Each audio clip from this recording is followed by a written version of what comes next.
Pwede po ba makahingi tulong?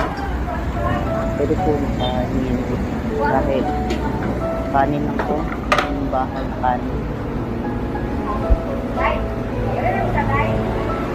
Nakita nung ano si Jan, ko siya ba? Kasi kanang kailangan dyan yung lain niya. Mafeel ko na ka-idea ko. Kasi napoy time na ka nang kailangan mo itong tabang ka nila. Hintay nga, napulang pa sa mga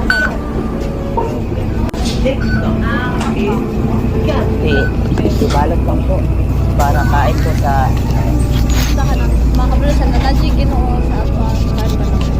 So, unsa nakalisod na tabang yung ginoo sa mga. So, unsa nga paraan ka rin. Magdud ang ginoo sa mga. Sa tanan na itong basin ka rin. Magdud ang ginoo sa mga. Masalamat ko sa ginoo. Ilamit din niya ng tabang sa kanang tao.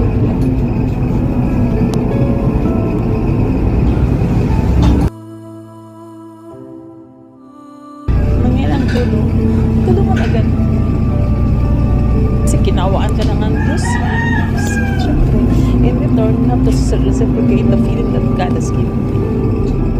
Pag makatulong ka sa iba, siyempre, blessings yun kasi galing kay Lord. Then after that, yung tinutulungan mo din, makarealize din sila na tumulong din ako sa iba. Hanggang may buhay. There's no limitation kung magtulong ka. Walang limitation lang.